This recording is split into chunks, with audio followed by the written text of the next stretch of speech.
Welcome to my channel.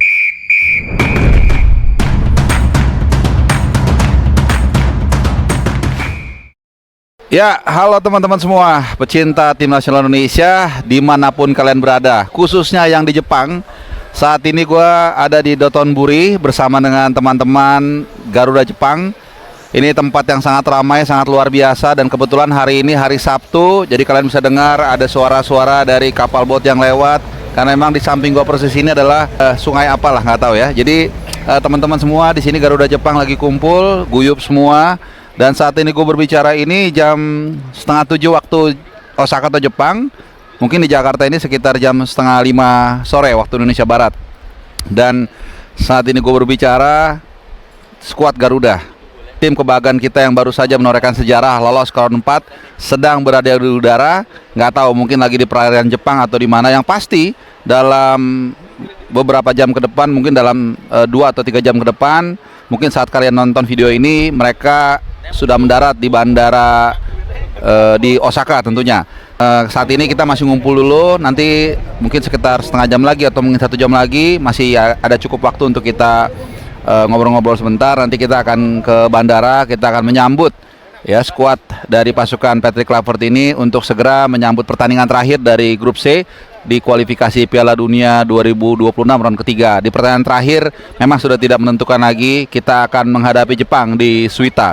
Jepang sendiri nanti dikabarkan akan menurunkan pemain lapis kedua, tapi rasa-rasanya kita juga nggak mau menganggap remeh, kita juga tidak mau memandang ini sekedar partai yang tidak penting, karena bukan tidak mungkin milestone kita nanti kalau memang kita bisa get something dari lawatan kali ini, bisa menjadi modal mental dalam menghadapi nanti laga round 4 yang sejauh ini memang belum dipastikan di mana. Meskipun dari perhitungan, dari kalkulasi terakhir, yang paling mungkin adalah kita akan tampil di Qatar. Ini sebuah situasi yang memang 50-50. Kita tahu Qatar ini sudah seperti rumah kita sendiri, tapi di sisi lain juga kita tahulah seperti apa kalau bertemu Qatar ya. Tidak tertutup kemungkinan juga memang Indonesia untuk ya mendapatkan kesempatan sebagai tuan rumah, tapi syaratnya sulit. Ya, kita harus berharap Saudi itu tidak bisa mengalahkan Australia dengan skor yang besar. Tapi ya nggak masalah, apapun itu kita akan hadapi nanti Oktober. Jadi sekitar 3 bulan dari sekarang ya, kita akan, atau bahkan 4 bulan ya, 4 bulan dari sekarang kita akan menjalani round 4. Nah, yang pasti teman-teman semua, seluruh skuad tim nasional Indonesia memang dalam keadaan yang sangat bugar, dalam keadaan mental yang juga sangat tinggi, dan juga pastinya happy karena baru dapat jam Rolex dari Pak Presiden, Pak Prabowo. Nah, kita akan sambut mereka.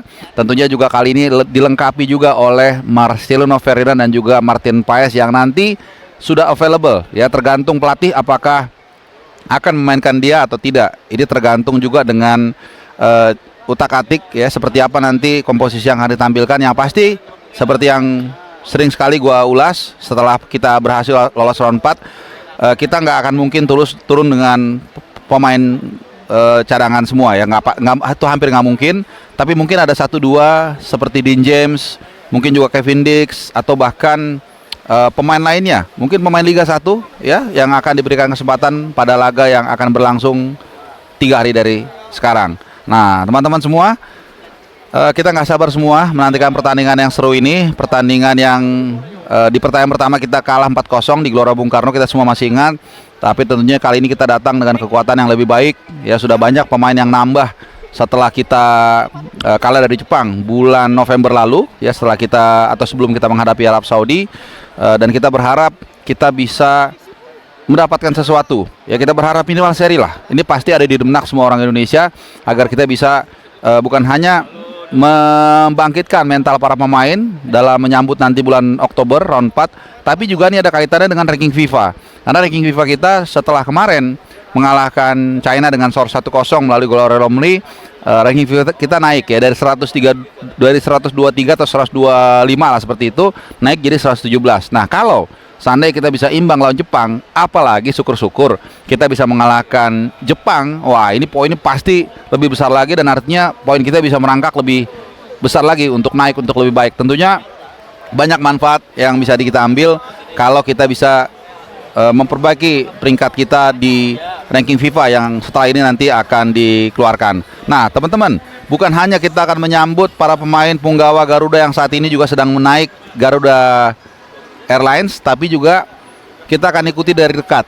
Ya, nanti besok ya, tepatnya setelah mereka sampai hari ini, mereka akan istirahat dulu sudah pasti, melakukan recovery setelah perjalanan sekitar 8 jam, dan nanti atau besok mereka akan melakukan latihan ringan dari kabar yang saya terima, dan kemudian H-1 tanggal 9 tentunya seperti biasa akan ada sesi official training ya di Suita. Nanti mudah-mudahan tidak ada masalah, kita bisa melihat dari dekat persiapan mereka, kemudian bagaimana vibes mereka yang tentunya sudah lepas ya, karena mereka sudah memastikan kita lolos ke round 4 di kualifikasi Piala Dunia kali ini. Dan juga pastinya nanti ada sesi konferensi pers ya, kita akan tunggu Patrick Kluivert dengan siapa dia akan ditemani saat menjalani konferensi pers nanti. Kita akan nanya banyak hal, mungkin hal-hal yang lebih kepada persiapan ke round 4 ya, karena kualifikasi di round 3 ini sudah selesai buat kita, tidak bisa naik ke atas, lolos otomatis sudah pasti, tapi juga tidak bisa terpleset, artinya kita sudah pastilah di round 4 itu. Jadi nanti akan kita tanya ya, kira-kira apa yang akan disiapkan Patrick Kluivert dalam menyambut round 4 nanti ya, siapapun lawan kita nanti ya, di sebuah milestone yang menjadi sejarah buat sepak bola kita ya. Setelah kita merdeka, inilah jangkauan ataupun capaian terjauh kita masuk ke round 4. Seperti yang sering juga atau pernah gua sampaikan, kita belum lolos ke Piala Dunia, tapi kita sedang menuju ke sana. Nah, ini yang mesti dipahamin, perjalanannya memang mungkin tinggal 1 atau 2 anak tangga, tapi ini akan menjadi 1-2 anak tangga yang berat, yang rasa-rasanya kalau kita memang semua kompak, semua sama-sama guyup seperti yang saat ini gue berada di tengah teman-teman dari Garuda Jepang, dengan seluruh fans bisa bersatu padu seperti saat di GBK, melupakan semua perbedaan pandangan apapun itu gue pikir merupakan satu modal yang sangat luar biasa dalam upaya Indonesia meraih mimpi untuk lolos pertama kalinya ke Piala Dunia. Nah, tentunya apapun bisa terjadi, dan menarik untuk kita tunggu seperti apa nanti kedatangan Garuda, persiapan mereka, dan hasil pertandingan di Suita Stadium. Jadi ikuti terus channel Bung Harpa. Dan satu sebelum gua tutup, nanti ketika ada konferensi pers dari Kluivert, mungkin di benak kalian ingin menanyakan sesuatu, silahkan tanya. Yang pasti ada musik Meksiko lewat baru aja. Ini gua akan tunjukkan ke kalian. Ini dia.